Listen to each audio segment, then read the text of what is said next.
Let us begin today's training. How about that? Let's focus. All right. Okay, so welcome everybody to training today. I'm going to be facilitating it. We're going to be talking about lead generation. So we got some people in the room. We have Isaac, he's here with us. We have Ellen, she's here with us as well. If y'all haven't met Isaac and Ellen, they're doing a phenomenal job with assisting us. They're with HCC's intern program. We actually had a couple of interns, a couple of people that came through our HCC intern program. Lori Edens and David Hawkins, who have gotten their licenses and have signed up with us. You know, if we could ever get Ellen to take her test, then we might have a. Put my face in there. You gotta be over here. There she is. Yeah, they see. Yeah, we're talking about you. Okay, but yeah, so we're gonna talk about lead generation. I want this to be more of a dialogue, not necessarily me just talking. Because like I said, we have Ellen, we have, you know, new agents, people that are going to see this, that can kind of glean the information. So we definitely want to talk through some strategies, tips that you all may be utilizing out there. I'm going to start off by in April's Texas Realtor magazine. They actually talked about lead generation. It was a right on time article. So I'm gonna pull that up. If you are not looking at your realtor magazines, I encourage you to take a look at them. I know HAR used to give us one, but they stopped doing that, but they didn't go down on their HAR member dues, but that's okay. You know, they were saying that the member dues need to be there for the print costs. I get it though, you know, we go digital. So I don't really read that one as much because it's easy. I can pull it out of the mail and just kind of thumb through it real quick, see if anything is interesting and go to it versus having to go to the actual HAR link and try to read the magazine. So, but I encourage you, if you get the magazines, to check them out. There is good information, good content that they put in there that you can utilize to help you build and grow your business. All right. So we have Valerie, Patrick, Tanya, Margaret, and myself, and Isaac and Ellen. So good training. Let's get this started. All right, let me share my screen.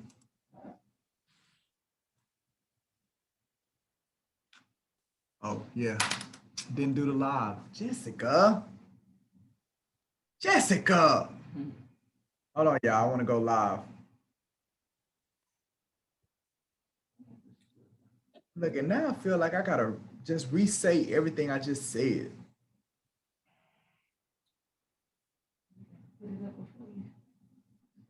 What you trying to do? I'm gonna get this to be on the big screen. Oh. It is. Ooh, I like that, Jess. Okay, here you go, Jess.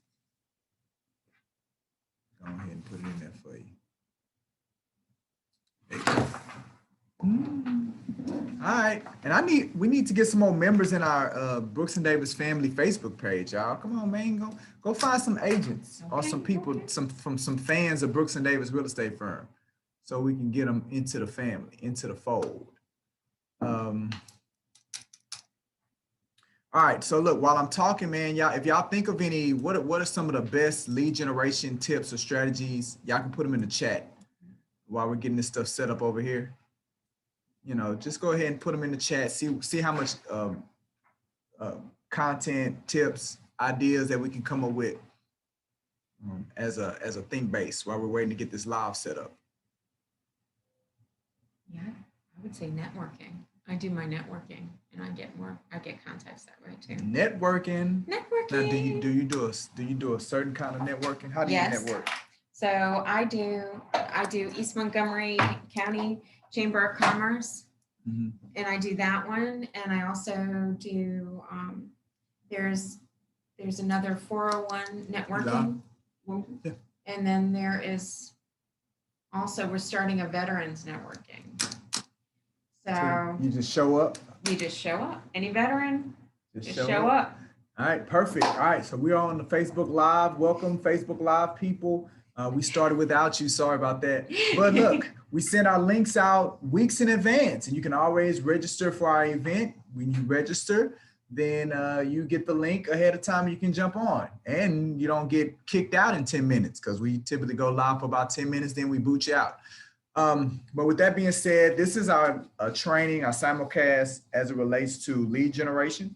That's what we're going to be talking about today, different strategies on how to generate leads. So I'm going to start with going from share my screen, and we're going to start with this magazine, the April edition of the Texas Realtors magazine. And there's a couple of articles that they had in there that spoke to that. Sharon, yeah, it's Sharon. Okay, make it bigger for my people in the building. All right, so they have the print version, but they also had a paper version. So on page 20, they had an article. Okay, it's a table of contents. So they had this article right here, lead generation through a new lens. Can I click on that? Oh, you can click on it and go there, baby. Let's go. So we ain't got to click. They did good. Good job. Good job, Texas Association of Realtors. You know what? I thought that was going to be bigger, but it's not. So let me pull my magazine down. I guess I ain't got them young eyes like I thought I did. That was fun. You still do. I do know what you're saying, unfortunately. Yes. Thank you. Ella, don't be laughing at me. Okay, so this is an article. It was actually an excerpt from the Real Estate Mentor. So the Real Estate Mentor is a book, if you're interested in it. Real Estate Mentor by Debbie Remington. So I guess Debbie Remington wrote a book about lead generation. So she said lead generation through a new lens, get more business with network engagement. So I'm gonna pose this question out. When you hear the word network engagement, and this is for everybody, what do you think that is? What do you think Debbie means by network engagement as it relates to lead generation? And do not be shy with me on this training today. I'm gonna treat y'all as if y'all were in the room. I think it means just engaging with the people that you know that you're around daily to say, hey, you know, I'm selling real estate. Do you know, have you heard of anybody who wants to buy or sell? Or just letting people know that you are indeed open for business. Absolutely. All right. Who else? Who else has a definition of what Debbie may mean by network engagement? And again, the book is The Real Estate Mentor. That's where this came from.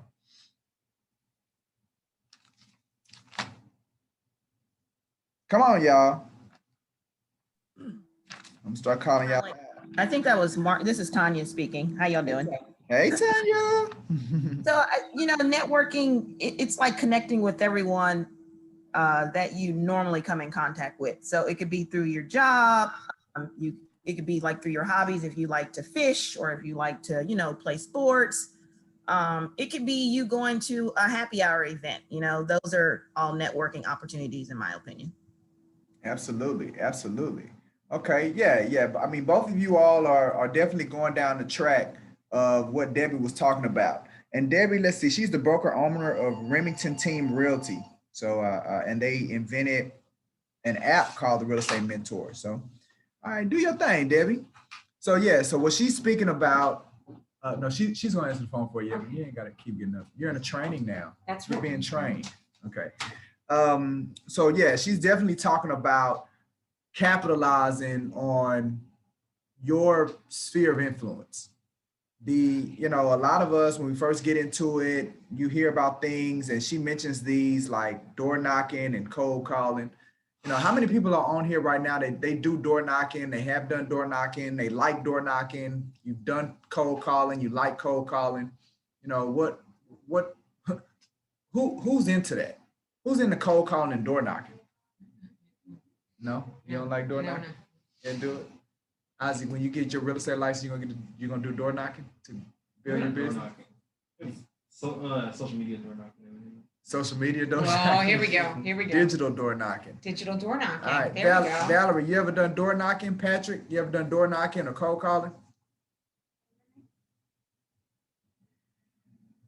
I ain't gonna let him be shy today. I've done it.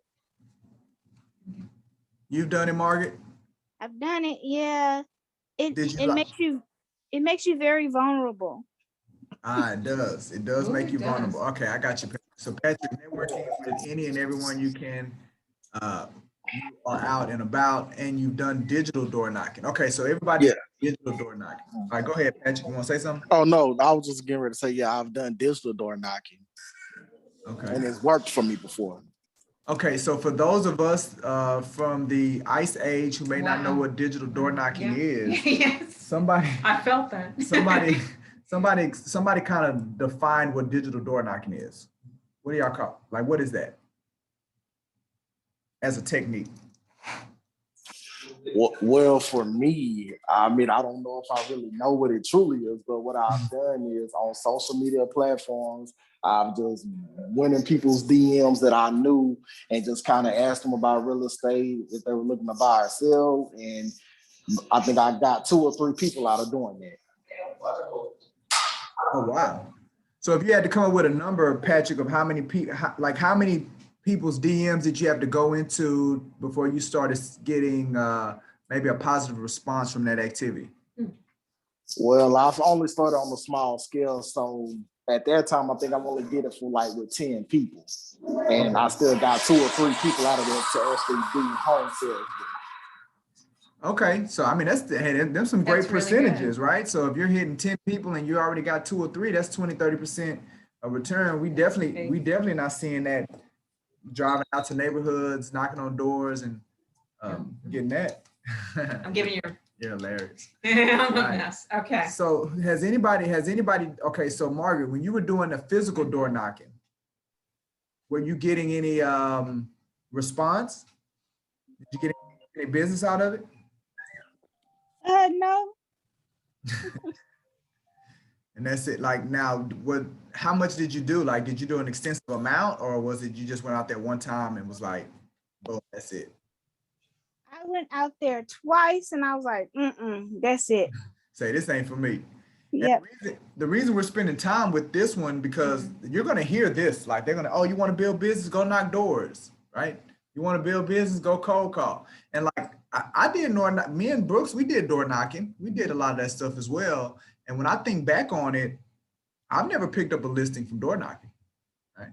I have picked up a couple of listings from cold calling, but for the amount of time and energy that we put into that, I don't really think that the return on investment was good. But now, again, I'm open to hear anybody else's feedback on if they've gotten better results from doing that kind of stuff, because that's what Debbie talks about in this article, that, these are the activities that agents don't like. But what we do know is that we got to generate leads. Right? So it seems like this digital door knocking concept, it's obviously a lot more efficient. It doesn't take as much time and energy, but it can be just as effective or even more effective as we're seeing. Now, I think the digital door knocking though, and Patrick, this question is for you. Are you digitally door knocking people that you know, or are these like people that you don't know on your social media? It's technically people that I do know, but if I have some form of relationship with any type of connection, I will reach out. Okay. So you're just looking for just some kind of connection. Like they may not even, right. But if you can draw attention to how you are connected, you get a warm response. Right, yes, because I feel like if I have some type of connection, they will respond back. Okay, Excellent. Good stuff. Now, Valerie, it looked like you was about to share something. It's just interesting that this is so this is a article from a Weichert agent. Debbie Remington. Yeah. Yeah. It is. Oh, okay.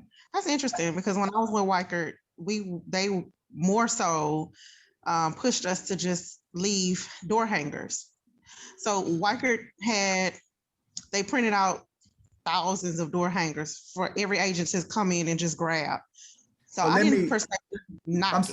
I'm sorry, Valerie. Let me clarify. No, she's not a Reichert agent. They just have ad next to her article. She's a broker owner, so she started her own company.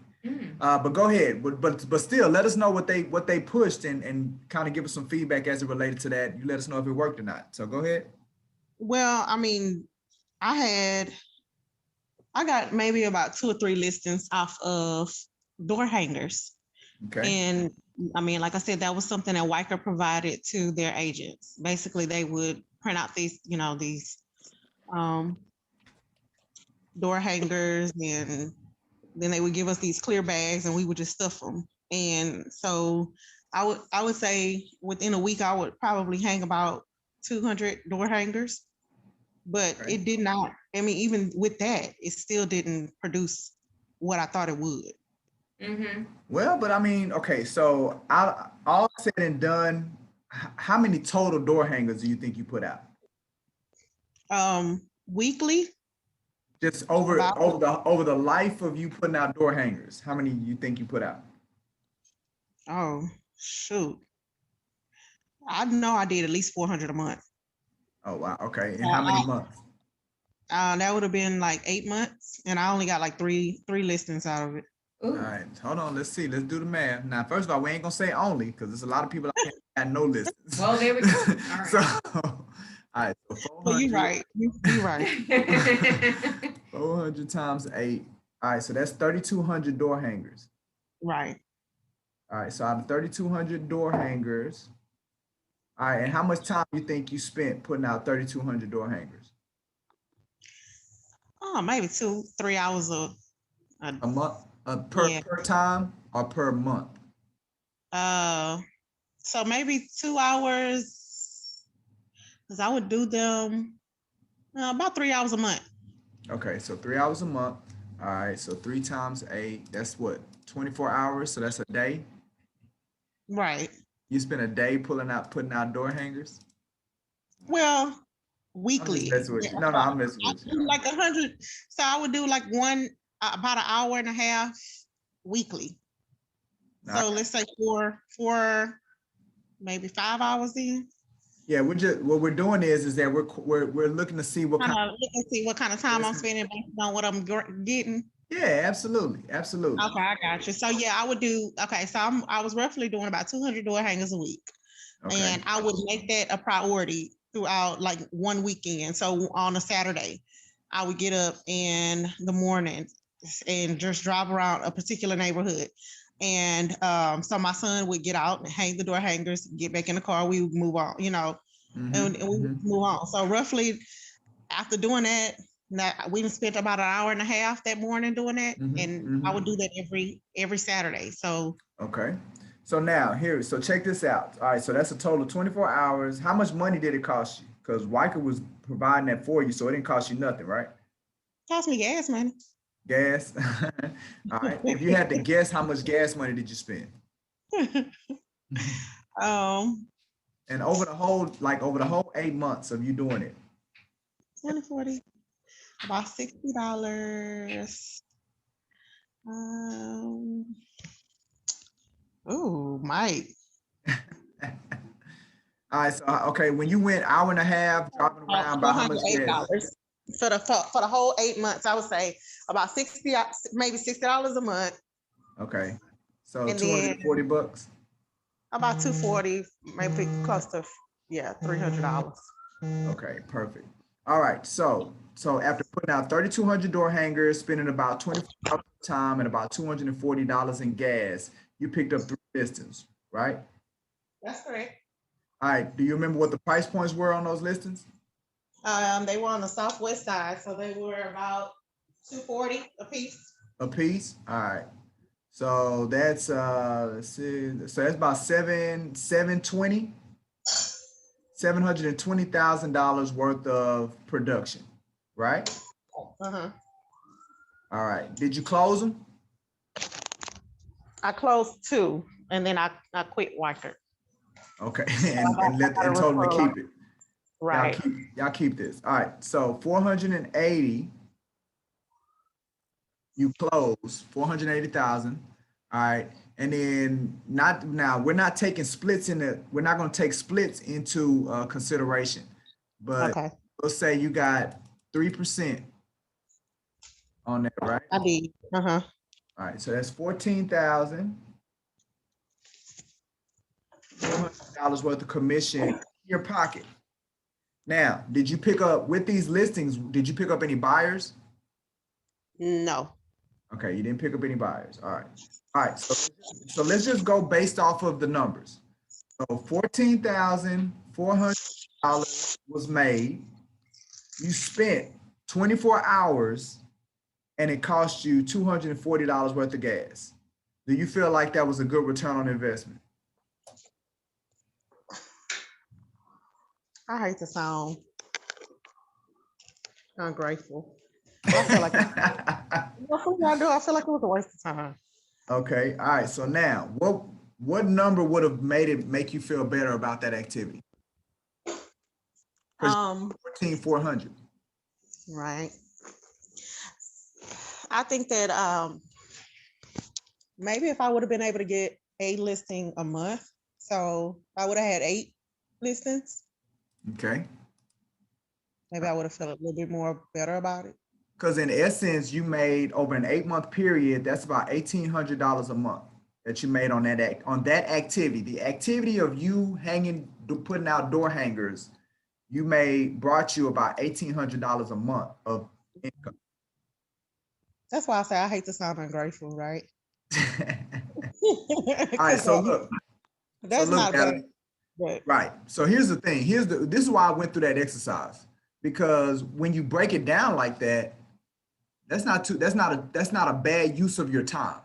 That's right. A bad use of your time. It's not. It really isn't. Okay. And the reason I want to break it down, especially when we're talking about lead generation, the important piece as it relates to lead generation is the consistency in the activity, right?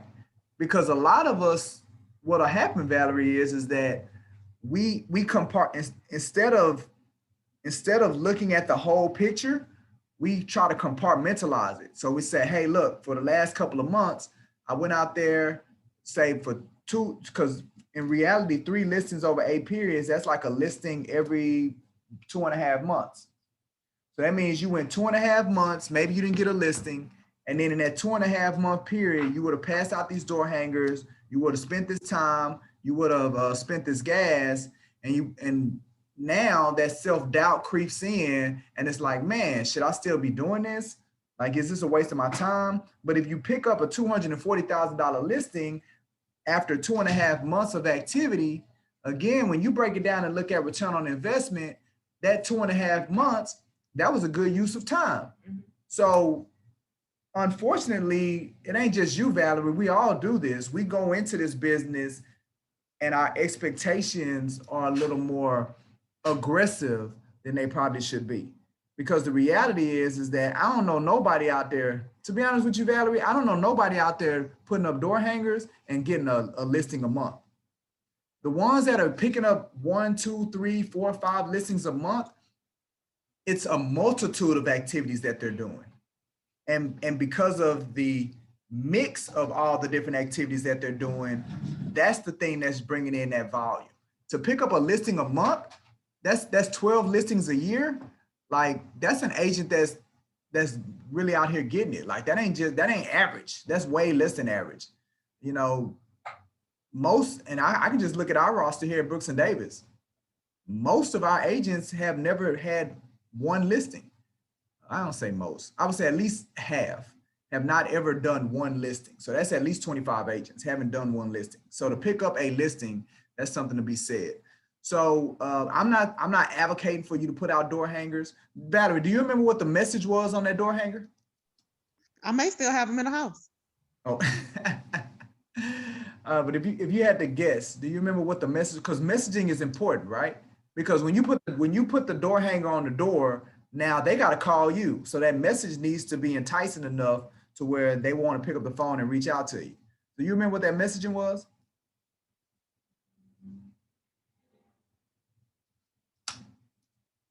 Oh, she must have left to go try to find it. Yeah. No, wait a minute. I did. Well, I did, Okay. but I leave y'all. But I think that it was asking what if they were interested in knowing what their home would appraise to sell for. Okay. So like home value. So obviously, so giving them something, and then also keep in mind, Valerie, you're putting these door hangers out there. Most of these people are not going to want to sell. Like, they're not interested in selling. The door hanger is there to kind of flesh out those that have been thinking about it. Mm-hmm. Yeah. So like I said, not advocating for door hangers, but just, you know, you guys take it based on how I broke it down with Valerie. You decide, hey, is that an activity? Because clearly this is how you should be determining how you use your time. This, you know, looking at it, calculating it, and deciding based off of the information that I've received, is this something that I should devote my time in? If you ask me, hey, door hangers will work based on our conversation with Valerie. It's just about, is that something that you want to do or not do? And again, understand you got to be patient with the process. It's not going to turn over overnight. You know, door knocking wasn't one of the things that worked for me. But what you know, the biggest takeaway from today, you know, because you got door knocking, you got cold calling, working for sale by owners, expires. Like, these are the things that people don't like to do. But what Debbie is talking about, this network engagement, like in my 16 years of being in real estate, that's the one that's brought me the most leads, the best leads, and gives me the most fun in doing real estate. I call that the low-hanging fruit. Whenever somebody comes to me and they begin to talk to me about, oh, what should I do? Should I go door knock? Should I go call for sale by owner? Should I do this? Should I do that? The first thing I tell them is that you haven't even capitalized on the low-hanging fruit. Like, does everybody in your sphere of influence know that you do real estate? Like, are you their realtor? You know what I'm saying? Like, if they think of somebody right now that needs to buy a house, or if they want to buy a house or sell a house, like, do they think of you? Do they come to you? Do they even know you do real estate?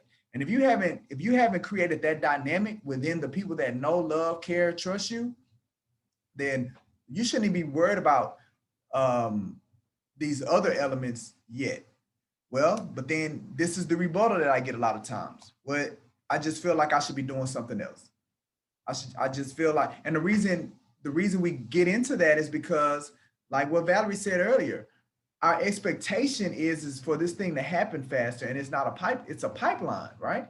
Me and my daughter just planted a garden at my house, and we got some tomatoes, and yeah, every day I go look at it. I mean, maybe it's me, but I go look to see if it grown a little bit, right? Yeah.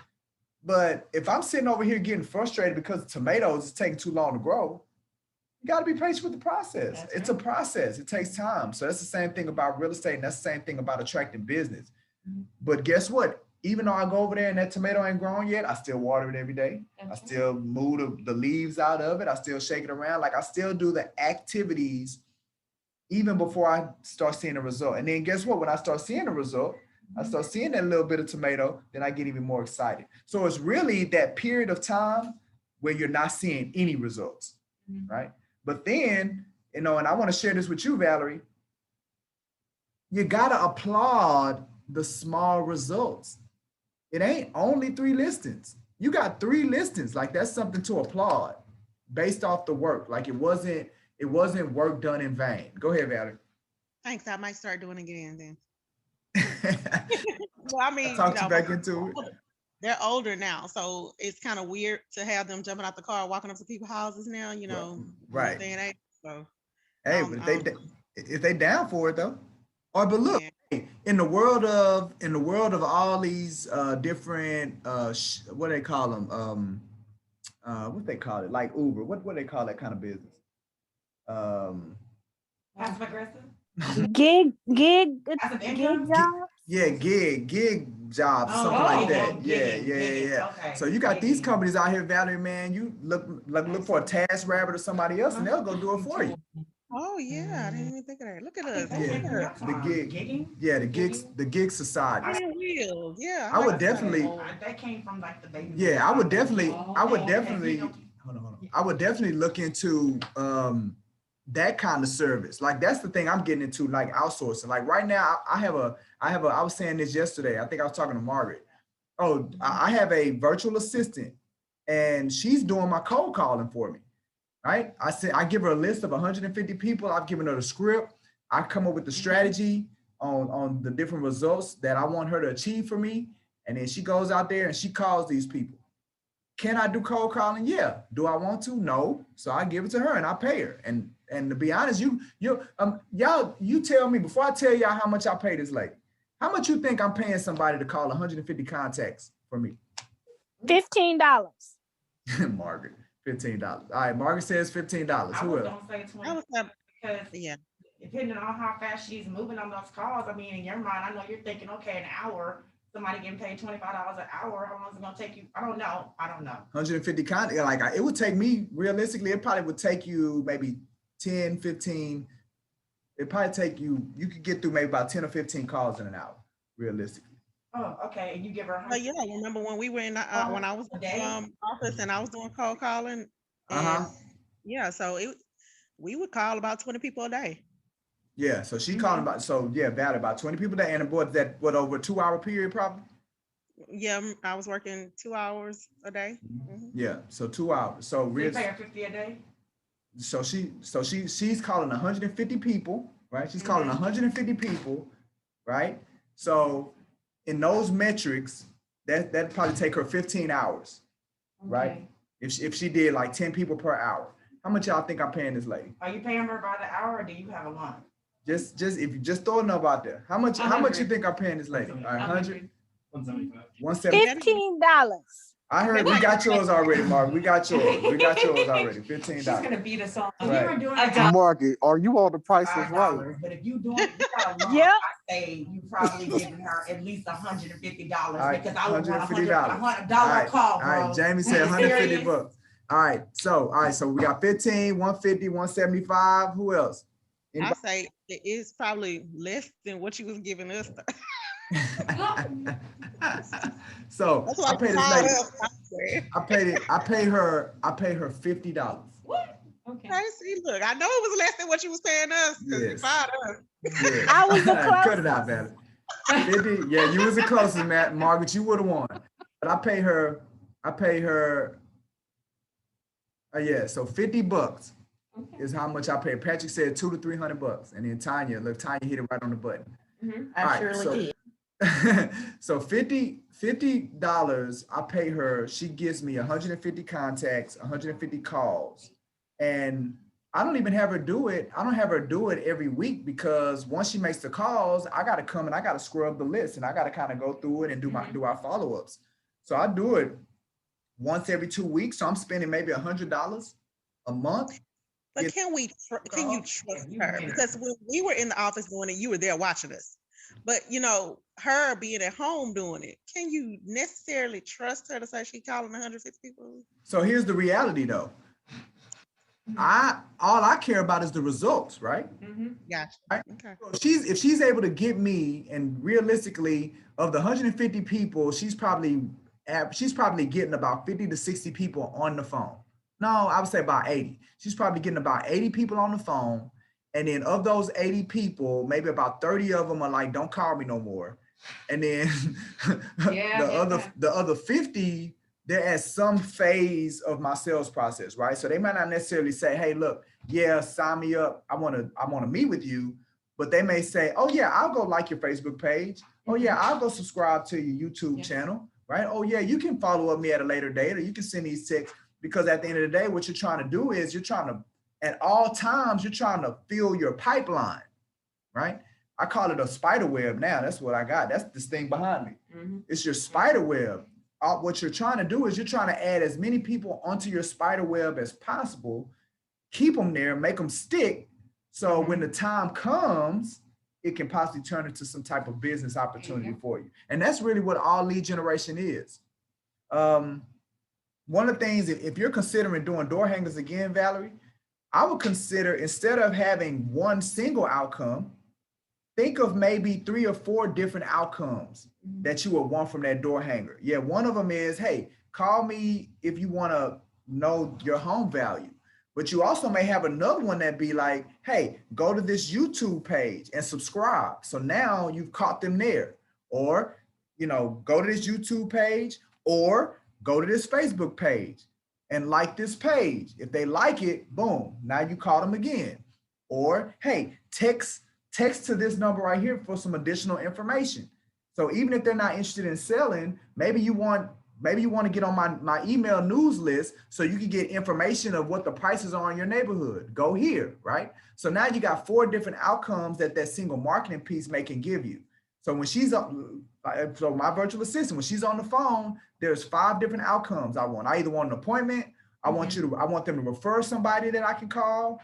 I want them to subscribe to our YouTube channel. I want them to like our Facebook page, right? If you give me one of those 4 outcomes, then you're filling my pipeline. So that may be something as well that you guys think about when you're doing your marketing, you're trying to attract business. Don't just want one thing. See, what are the different things that I can maybe get from this marketing piece to really guide people in the direction that I want them to go in to add them to my web? Does that make sense? Yes. Yeah. Yes, it does. There we go. Yes, that makes complete sense. Mhm. And and Valerie's talking about when she worked with us in the past, and we had her calling and things like this. Like what I know now, Valerie, I'd have did what I had you doing years ago. We'd have done that completely different. Right. Because back then we did. I mean, we only approached it from hey, call and try to get an appointment. That was it. And if they said no to the appointment, we ain't had no other buckets to put them in. Yeah. Yeah. So that's how I would approach that. All right. So all right. But yeah, so this network engagement piece, I call that the low-hanging fruit. So who all is doing it already? Who all feels like they're doing a good job of consistently engaging what would be considered their network? I'm not. I'm not, because I don't really like social media that much anymore. All right, but is social media the only way that you can engage your network on a consistent basis? No. All right. Who feels like they're doing a good job of engaging their network? None of y'all engaging y'all network? You see me quiet. That's why we are here. Yeah. Yes, I agree with Mark. That's why we're here. That's why y'all here, huh? Y'all can get these lashes.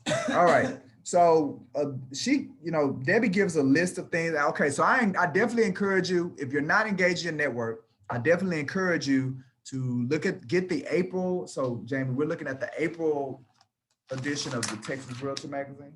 Right?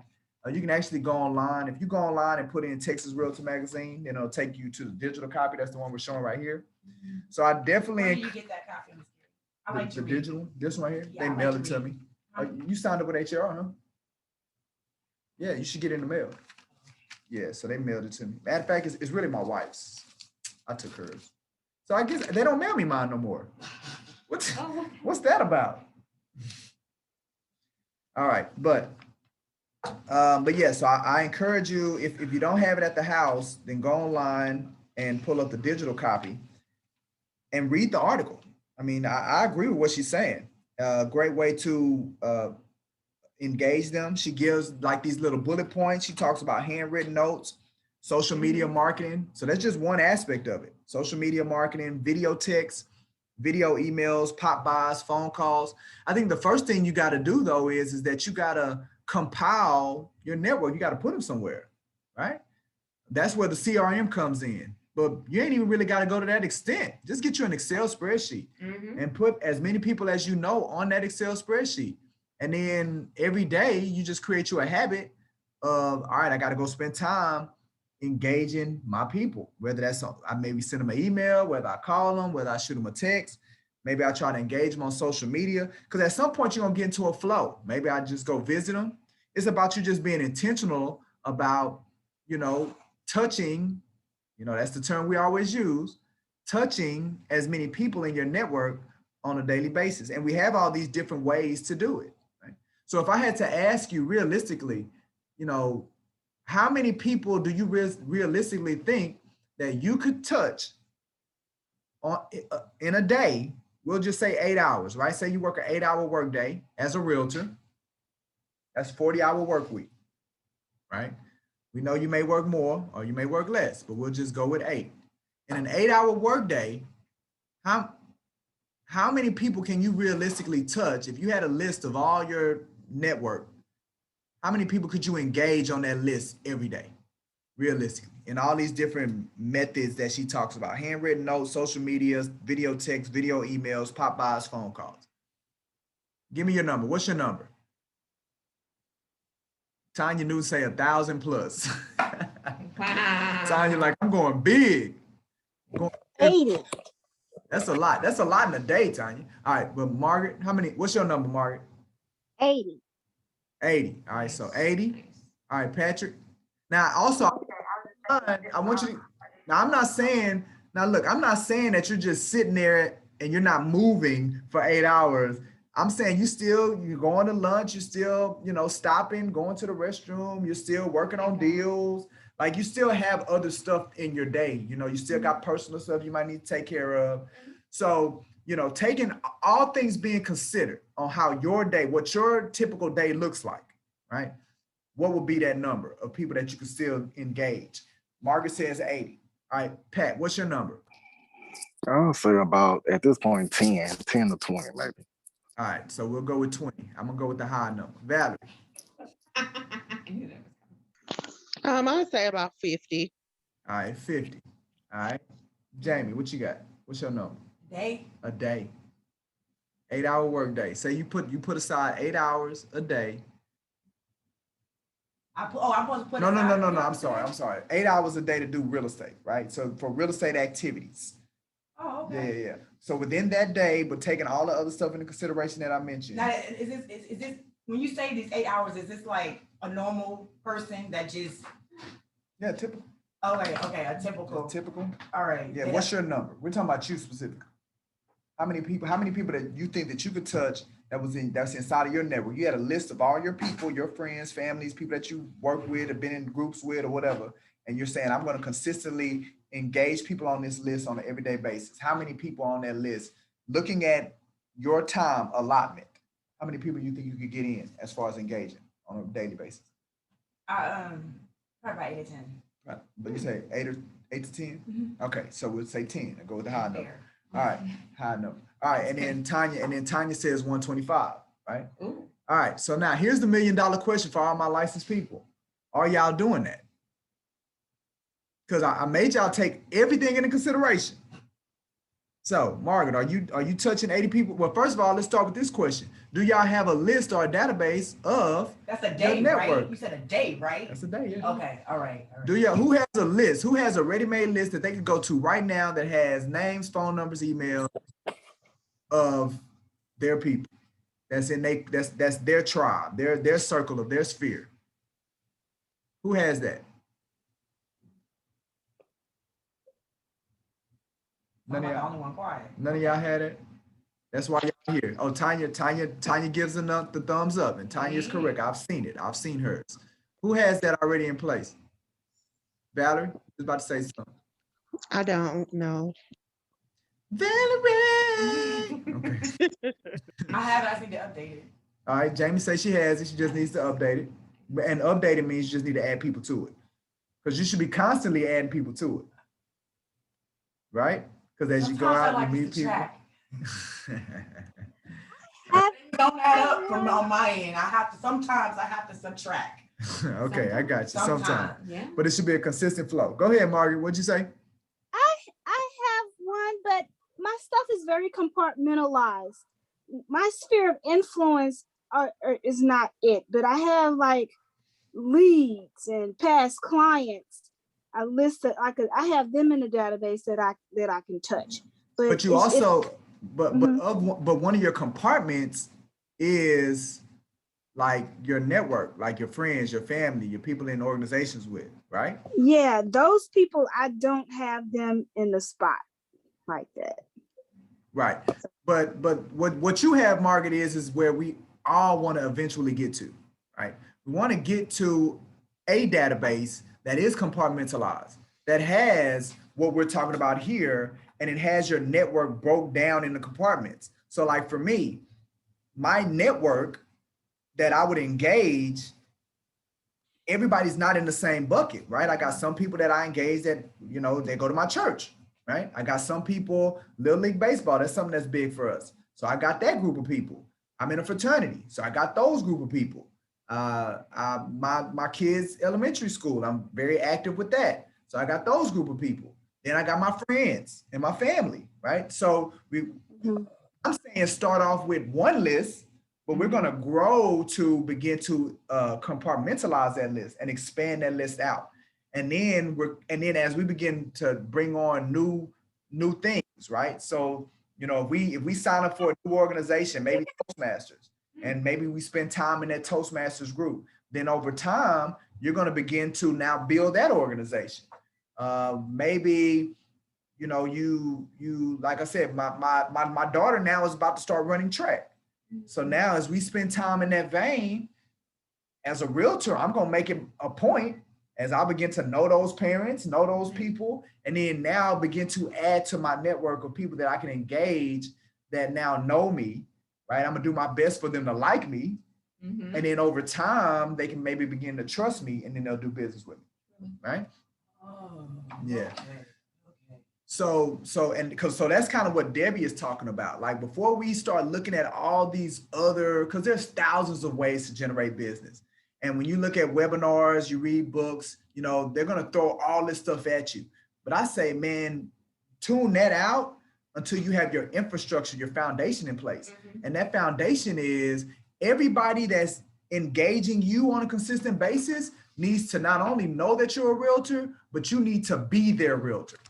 When they're talking to other people, when they're referring people, you're the person that they need to send people to, that they need to think of. And if you haven't solidified yourself like that, and it's not hard to do it, it just takes consistency. It just takes the stuff that Debbie's talking about in this book, just engaging them on a regular basis. I have a question, but it's about something that I was taught, so I don't know if I should wait till after this training to bring it up. What is it about lead generation? Yeah. It is? All right, Yes, but throw it out there. I just wonder, well, because it's totally like, I don't know if the right word is against, but it's totally Contrary. I guess that if that's the word you want to use, then that's fine, because I don't know the right word to use right now for it. But yeah, maybe I should just wait till you finish, because I don't want to waste it. Okay. All right, so I'm just trying to see if there's anything else that she talks about in here. All right, so the other thing that's in this magazine is this Take 5. And it just talks about 5 unique ways to generate leads. Again, I highly encourage you, go in there, read our article. And if you guys don't take anything else away from this training today, take away that you need to go make your list, compile your list of your network, and then begin to engage them. Everybody threw out numbers that they were comfortable doing, right? If your number was 10 or 20, start doing that. After you create your list, start doing it every day, right? Set a goal of, I'm going to reach out to 20 people that's in my database. And again, remember, these are people that like you already, that know you already. You're already connected to them. That's what I was getting ready to. Yeah. So these are people that are already, and every day you want to grow that. You want to grow that pond, right? It's kind of like, you know, most of you already know this. The size of a shark is dependent on the size of the tank that you put them in, right? So if you go out into the ocean with all this water, that's where you're going to find the largest sharks. But if you take a baby shark and you put that baby shark in a small tank, it's going to stunt its growth. So that's the same thing for us as salespeople. The larger that your pool of people that you can touch is, the larger your level of success can be in any sales, especially in real estate. So if every day you're focusing on going out there and enhancing your territory, then you're putting yourself in a position to enhance your business. So Valerie, when you were going out there and you put out those 3,200 door hangers, that was you putting yourself in a position to enhance your territory, the amount of people that you would be able to touch. Go ahead, Valerie, you gonna say something? I was just agreeing. Oh, okay.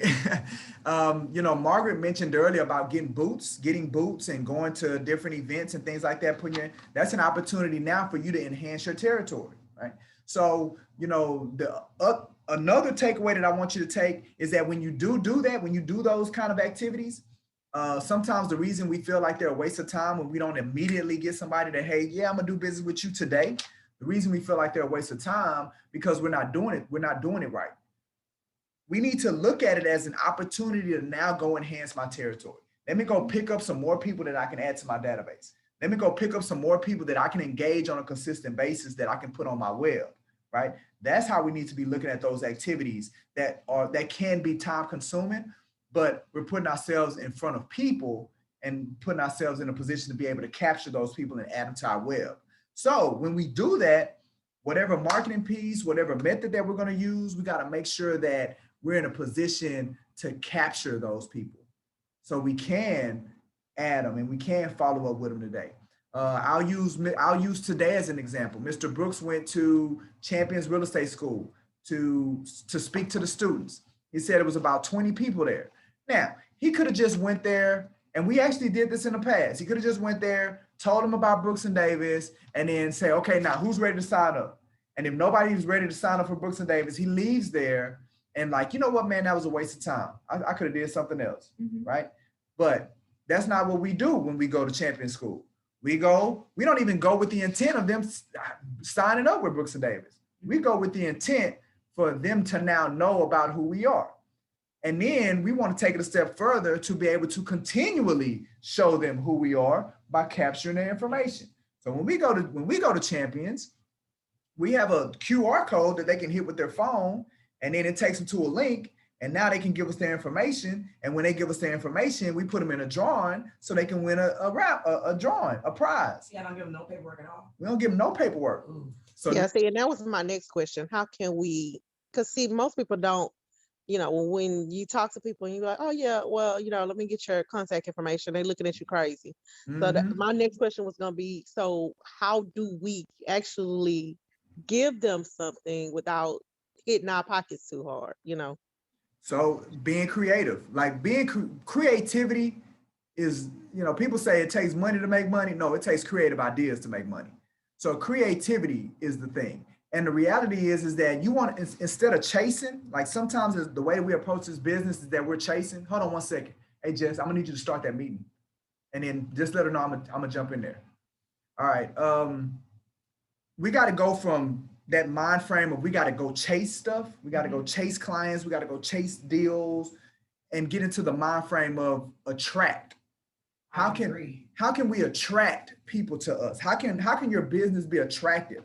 How can, instead of you asking for somebody's information, they want to give it to you because there's something of value that they're going to get out of giving you the information, right? So that's why when you look at how we positioned our YouTube channel, we positioned our YouTube channel to be a resource, right? To have great content on there, to be able to, yeah, it does give people a glimpse of who we are as an organization. But when I'm talking to somebody and I'm telling, and I'm inspiring them, I'm persuading them to subscribe to our YouTube channel, I'm persuading them to do that so they can get access to information, so they can get access to trainings, so they can get access to tools that they can use to grow their business. So now when they subscribe, so now I got some more eyeballs that I can constantly put Brooks and Davis in front of, right? You know, that's the reason that we offer any licensed agent can attend our trainings, right? It's an opportunity for us to obviously give them great information, but for them to register, they have to give us their information. We give them the opportunity to either connect with us on Facebook, connect with us on YouTube, and now we've added another person into our web that we can engage with on a consistent basis. So to answer your question, Valerie, it's about what can you come up with of value that will be, what could you come up with that will be valuable to a seller or to a seller in a particular neighborhood? Or to a seller that's in one of the organizations that you're a part of. For instance, your church, like you're very active in your church, Valerie. What could you come up with that would be valuable to your church or your church members or your pastor that would give them reason to want to give you enough of their information to where you can engage with them on a regular basis? That makes sense, Val? She said it. She said it. Yes, it does. All right, so did that answer your question? Like, how to do that? Because we're not out here, we're not going to be out here trying to make anybody do anything. If a person don't want to give you their information, cool. I ain't gonna be. Because some people be like, no, man, you're not pressing them hard enough. You're not pushing them hard enough. That ain't how I approach it. No. I don't approach it like that. There's some agents, there's some people out there, and that's how they approach. That's how they approach sales. I'm not a hard salesperson like that. I'm hey, let me focus on being as attractive as I can be as a realtor to where people want to do business with me. And then how can I draw them in, right? And at the end of the day, it's about value. How much value can you bring to the marketplace? And all of you all have been doing real estate long enough to be able to provide and to come up with the kind of value that would be attractive to a home buyer or a home seller or an apartment or a rental, you all have been doing real estate enough to be creative enough to come up with something that could draw those kind of people, not only out of your networks, but just in general. It's just a matter of you guys sitting down thinking through it. And the reason that I'm not telling you is because you need to make it unique to you. Like you need to make it custom to you and how you maneuver and how you roll. Those are the most effective ways and ones to draw business to you, right? So what do you, I'm just curious, like, not curious, I want to know.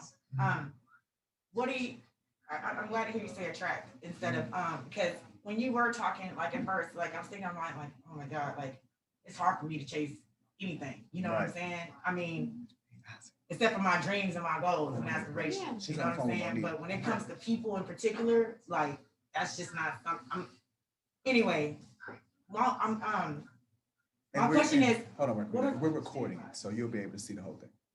Go ahead, Jamie. What are some ways you can suggest or we could attract them? No. Go ahead. What are some ways do you suggest to actually attract? You know what I'm saying? When I say that, instead of, because that's why I wanted to wait to ask my question, because. What are some ways to attract? That's your question. Yeah, that is it. I got you.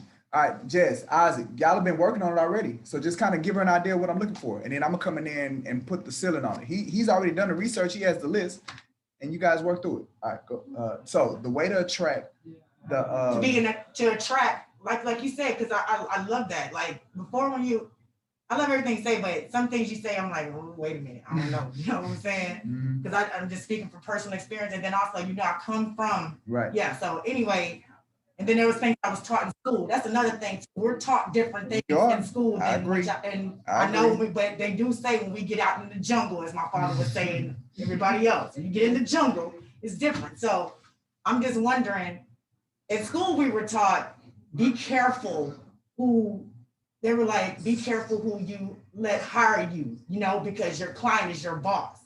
So they were like, when you get out there, be careful trying to, get people to do business with you, because everything that looks basically the same old thing, everything that looks appealing is not. You know what I'm saying? You can get you a client that could not do what you tell them to do, which my father stands on that all the time. When I came into the business, and I said, that's how I wanted to ask you after this, because but it's brought me. So how do you attract? So the question is, how do you attract? Yeah. So, like bullet points, like real straight to the point bullet points. Like how would you say, like number one or A, like what's the first thing you would do to come to your mind? All right, I'll give you an example, right? And this is what made Zillow blow up.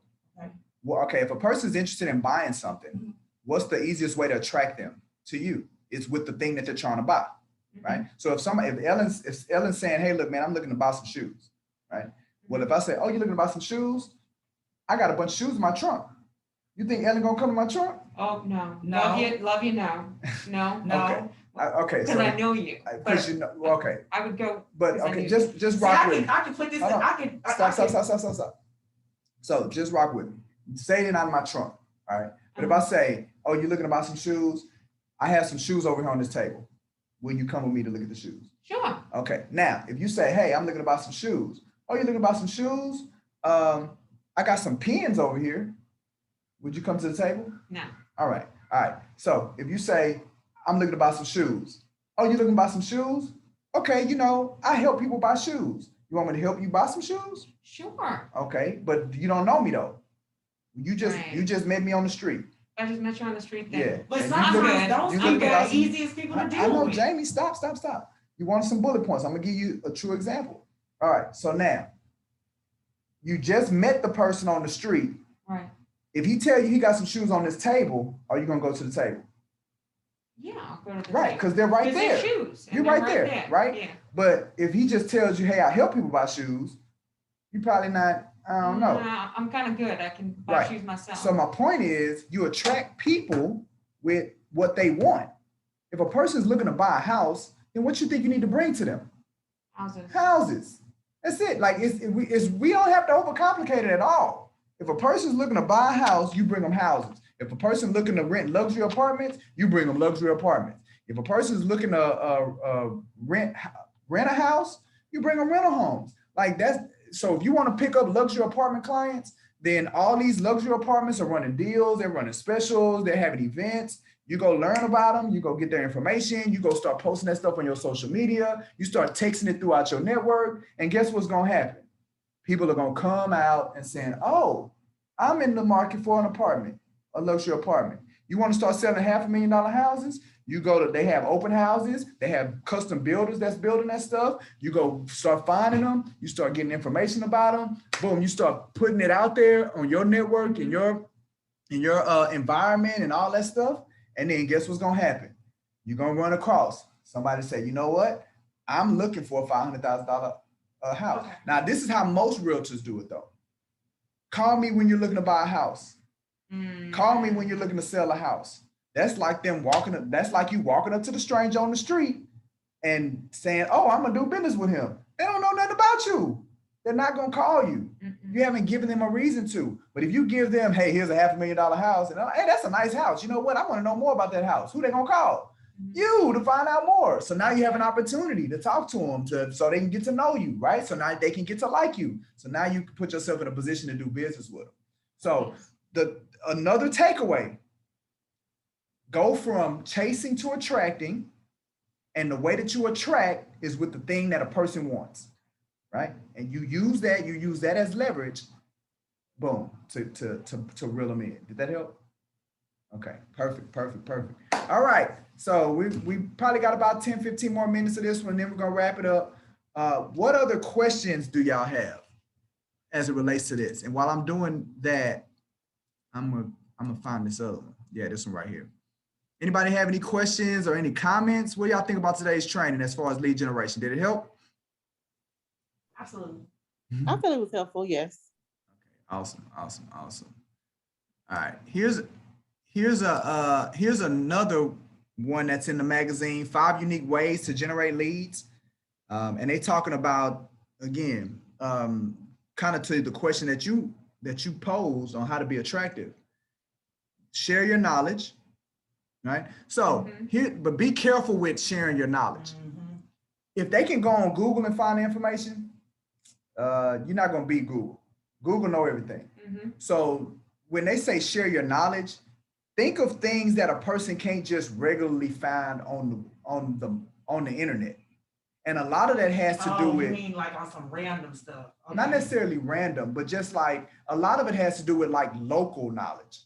Like we're from Houston. Oh, absolutely. I've had people, before I even got my license, I had people who came and approached me because they know where I come, my background. I had a friend who got into a bad situation in a contract. And she said, hey, look, man, I'm in a bad situation. I think these people have messed over me. And I said, well, look, wait a minute. First of all, these people, you got a realtor. We're willing to work for you. Right. You understand? And I said, if you having an issue like that, you need to go cut him off because he worked for you. He's obligated to do certain things. So that's I told her firsthand, just even right off the bat. And I said, then second of all, you got paperwork. Right. Any question that you have, you need to refer to every single character on that paperwork. Because it's gonna tell you. You know what I'm saying? And just telling her that alone helped her a lot. Absolutely. So yeah, just like that. So experiences, right? Like, so Jamie, if you took that story, that scenario right there, and if you just posed that or posted that on your social media, like that's offering your knowledge and I did that was when I was in class. Base. That's where I even got licensed. I was still so that's why, you know, some of the most effective marketing on social media, some of the most effective posts as far as real estate agents showcasing their knowledge based on what this piece says is them offering those stories. Hey, this would just have, let me tell you about this client and what we just did. Or let me tell you about this scenario, this situation, or what we just did. So now that's not necessarily telling everybody, look how smart I am. They can infer it in reading the story. We like stories, we're gonna read it, we nosy, we like gossip, so we're gonna read it and be like, oh man, that was pretty interesting. Or oh, I didn't know, I never considered that. I didn't know that could happen to me. And then now you put yourself in a position where they may want to pose a question to you. Hey, you know what? We're in the process of buying a house, and that came across, you know, nobody really told us how to do that. Like, what would you say about it? So that's another way, or a better way, I would say, of sharing your knowledge as a way to attract people and attract attention, right? Another one was answer questions, right? HAR has it already set up to where you can be one of the go-to as they're drawing people to their website, to where when they have a question, HAR can put you into the queue and you can answer the question for the consumer. So that's another situation. Now, guess what? You can create that own dynamic yourself. You create that dynamic within your people, your sphere of influence.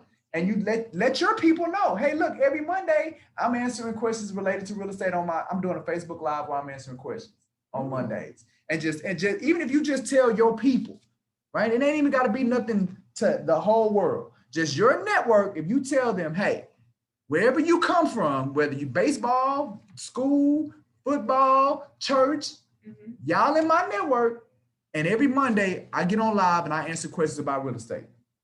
Jump on there with me if you need me. Right? That's another way to solidify yourself as the expert in your sphere, and then it kind of grows. Because now, guess what? Now that your network knows, if they talk to somebody that needs it, hey, you know what? A friend of mine or a church member of mine or a coworker of mine does this on Mondays. You know what? Let me get the information. And guess what? They're not going to remember. Let me reach out to them real quick and see if they're still doing the Monday night stuff. Right? So now they call you.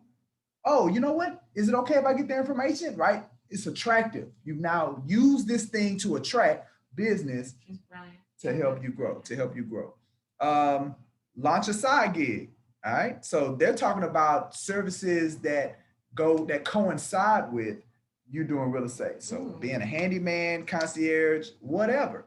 Think of some other stuff. Like Margaret's on here. She's coined herself the side hustle queen. She is. So she has complimentary services that she offers to her clients as it relates to electricity, as it relates to Mary Kay. So now she's placed herself in a position again to be, now she can be the real estate expert within her Mary Kay community. She could be the real estate expert within her ambient energy community. So that's also an opportunity. Be vulnerable. I like this one because it is very unique, and I think it will draw a lot of attention to you. Most agents, when on social media, they're always showcasing the best of who they are. And this one speaks to showcase the disappointments. Yeah. Showcase when you made the mistake, right? Because what it does is it shows you as human. And it's going to set you apart, right? When you showcase the loss, right? Now, obviously, you don't want to be showcasing just loss after loss after loss after loss. Yeah. But it breaks up the monotony. And like, you know what, man, that person is real. And people like working with real people. And then the last one is restrict your content. I don't subscribe to that, right? And look, you ain't got to agree with everything. I don't agree to this one right here. I feel like I think Zig Ziglar said you should begin with giving. You should start with gig. You should start with give. So if you got content, you got information, put it out there. Give the information. Because again, what were they saying when they said restricted? They're saying what's available for free on your website shows the value of content that you don't make available to all visitors. Require a person to provide an email address or other contact information to see your videos, blog posts, and other information. Oh, no. Some people will input fake data, but many who are genuinely interested will provide real contact information. So for me, I feel like there are other ways to capture people's contact information. I agree. Right, versus restricting information. All right, so Brandy Davis. Like, to go to a website and they ask you to put your email in. I feel it's annoying. It's absolutely. Like, well, she know because she shop online. So I know she know what I'm talking about. Like when they pop up and you like put your email in order for you to even look. You're like, get 10% off. Yeah, I'm out of here, dude. Like I just want to see what this was. Yeah, absolutely. So, all right. So those are the things that I want you guys to take a look at. Again, I think this is a great training. Go to that magazine, look at those 2 articles. There was a lot of takeaways. We are recording it. We are going to add it onto our YouTube channel. So you will be able to see the entire training. If you haven't subscribed to the YouTube channel, make sure you go to it. Go to YouTube, type in Brooks & Davis Real Estate Firm, and then you'll be able to subscribe and you'll get notified. We typically do about 3 to 5 videos a week that we add to our YouTube channel.